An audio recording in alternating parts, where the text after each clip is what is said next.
Om Swastiastu. Di sini saya akan presentasikan tugas 2, yaitu jelajah karya arsitektur. Mata kuliah pengantar dan teori arsitektur, Fakultas Teknik dan Perencanaan, Program Studi Arsitektur. Pada kali ini, saya memilih Balai Banjar Gerenceng sebagai objek pada tugas ini, karya dari Yoka Sara. Sebelum itu, izin perkenalkan diri. Nama saya Samadiaci Pramana Putra, dengan NIM 202162121036 dari kelas A1. Mengenal Yoka Sara. Anak Agung Yoka Sara adalah seorang seniman dan arsitek modern yang merupakan pria kelahiran tahun 1965, yang dimana beliau adalah warga asli Banjar Gerenceng. Kesenian yang turun-temurun diwarisi dari keluarganya membuat Yoka Sara ini jatuh cinta dengan dunia seni, khususnya arsitektur.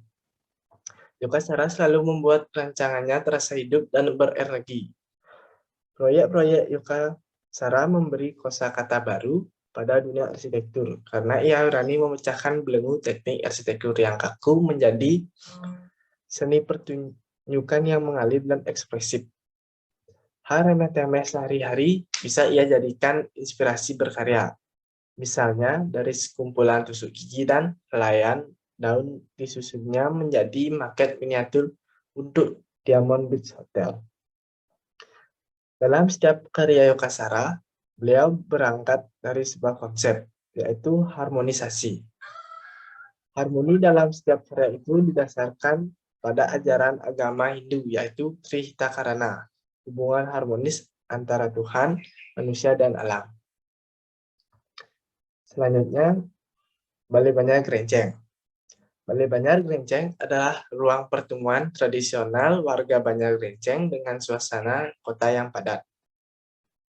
Terletak di Jalan Sutomo, Desa Pemecutan Kajo, Kecamatan Denpasar Utara. Pada tahun 2005, Yoka Sara dipercayai menggagas konsep desain baru untuk merenovasi Banjar Gerenceng. Yoka Sara tak hanya memperbaiki bangunan, namun juga memberikan nyawa pada lingkungan sekitar. Keunikan pada Balai Banjar Gerenceng. Yang pertama, bentuk atap. Bentuk atap dari wantilan Balai Banjar Gerenceng berbentuk tumpang sari yang ditopang oleh 4 saka utama pada ruang utama Balai Banjar. Ini mempunyai formasi 3 tingkatan, yaitu menyimbolkan Trimandala. Atap bersusun ini juga bentuk 8 sisi pada rangkanya, menyerupai bunga padma. Di puncak atasnya terdapat menur dari tembaga yang mengisyaratkan harapan baik bagi warga Balai Banjar Gerenceng. Yang kedua, ornamen hiasan. Pada saka atau tiang yang berada pada Balai Banjar Gerenceng, di mana terdapat ukiran-ukiran atau pepatraan yang bergaya atau style bebadungan. Style bebadungan merupakan suatu gaya atau style khusus di daerah Denpasar dan Kabupaten Badung. Yoka Sara yang merupakan arsitek yang mendesain Balai Banjar Gerenceng ini ingin menerapkan dan mengedukasi masyarakat. Unsur-unsur arsitektur dalam Balai Banjar Gerenceng. Yang pertama, fungsi. Balai Banjar Gerenceng berfungsi sebagai ruang terbuka untuk mengadakan kegiatan masyarakat seperti ruang pertemuan dan atau pertunjukan gamelan untuk publik. Secara historisnya, dahulu Balai Banjar Gerenceng merupakan tempat peristirahatan orang-orang yang mau melakukan perjalanan ke pasar. Selain itu, salah satu fungsi dari Balai Banjar Gerenceng seperti tempat mengadakannya sangkep atau sesi diskusi dengan warga Banjar. Yang kedua, ada ruang. Ruang adalah kekosongan yang ada di sekitar kita maupun di sekitar objek atau benda. Ruang yang terkandung di dalamnya adalah lebih hakiki ketimbang materialnya, yakni massa. Ruang adalah suatu yang dapat terlihat dan diteraba. Menjadi terab karena memiliki karakter yang jelas berbeda dengan semua unsur lainnya. Ruang adalah bagian dari bangunan yang berupa rongga. Setelah terletak di antara dua objek dan alam terbuka yang mengelilingi dan melingkup kita.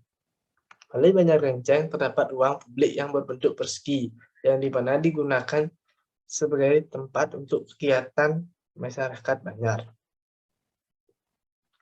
Yang ketiga ada bentuk. Bentuk adalah suatu perwujudan dari organisasi ruang yang merupakan hasil dari suatu proses pemikiran. Proses ini didasarkan atas pertimbangan fungsi dan usaha pernyataan diri atau ekspresif. Pada Balai Banjarnegara, Yukasara mendesain atap berbentuk tumpang sari yang menyimbolkan Trimandala, yang dimana bentuk dari rangkanya menyerupai bentuk Padma, dan di puncak atasnya terdapat menur yang terbuat dari tembaga yang mengisyaratkan harapan bagi warga. Yang keempat, estetika. Keindahan adalah nilai-nilai yang menyenangkan pikiran, mata, dan telinga. Sesuatu itu indah kalau sesuai dengan tujuan atau dengan fungsinya dan atau kegunaannya.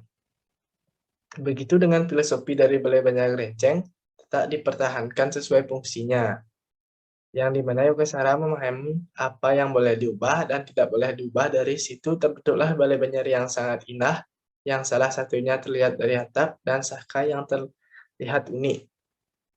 Terlebih lagi pada saka Balai Banjarnegara yang dibuat dengan style bebadungan yang menambah nilai estetika pada bangunan. Yang terakhir, makna. Makna terungkap melalui fungsi yang dihadirkan oleh elemen bentuk-bentuk secara pragmatik maupun simbolik dan timbal balik. Dari filosofinya dapat dilihat dari Balai Banjarnegara, yaitu memberikan ruang interaksi bagi warga yang datang ke Balai Banjar, dan Balai Banjar pun memberikan makna kebersamaan. Faktor-faktor arsitektur dalam Balai Banjarnegara. Yang pertama, faktor lingkungan. Lingkungan adalah segala sesuatu yang ada di sekitar manusia dan mempengaruhi perkembangan kehidupan manusia. Sebuah daerah atau kawasan seluruh bagian yang di dalamnya, semua benda dan daya serta kondisi, termasuk di dalamnya manusia dan tingkah perbuatannya, terdapat dalam ruang di mana manusia berada dan mempengaruhi kelangsungan hidupnya serta kesejahteraan manusia. Yukasara dalam membangun Balai Banjarnegara ini ingin supaya Balai Banjar dipergunakan sebagai tempat berinteraksi bagi warga, dan yang terpenting tidak ada lagi sekat bagi warga saat berinteraksi di Balai Banjar sebagai ruang publik. Faktor budaya. Budaya adalah suatu cara hidup yang berkembang dan dimiliki bersama oleh sekelompok orang, serta diberikan dari generasi ke generasi. Segala daya dan kegiatan manusia untuk mengolah dan mengubah alam. Berkembangnya zaman yang begitu pesat seperti saat ini, Yukasara ingin mengedukasi orang-orang dengan tidak lupa dengan warisan leluhur yang berupa gaya-gaya bangunan atau ciri khas daerah seperti dengan yang diterapkan Yukasara pada Saka Balai Banjarnegara, yaitu style bebadungan. Ketiga, faktor ekonomi. Faktor arsitektur ekonomi dalam membangun Balai Banjarnegara. Ekonomi dapat dikatakan sebagai kebutuhan. Bangunan ini didesain sebagai tempat pertemuan atau perkumpulan. Dalam membangun Balai Banjarnegara pasti diperlukan biaya, baik biaya pengerjaan dan biaya material. 4. Faktor teknologi. Teknologi adalah ilmu pengetahuan yang mempelajari tentang keterampilan dalam menciptakan alat hingga metode pengelolaan guna mampu menyelesaikan berbagai pekerjaan manusia. Pada saat membangun Balai Banjarnegara yang tepatnya pada tahun 2005, belum menggunakan teknologi yang canggih, melainkan masih melakukan dengan tahapan-tahapan tradisional. Tetapi teknologi informasi yang begitu canggih seperti saat ini bisa menyebarluaskan hasil dari karya Yukasara yang identik dengan arsitektur lama, yang salah satunya pada Balai Banjarnegara ini yang menggunakan style bebadungan. Sekian presentasi dari saya.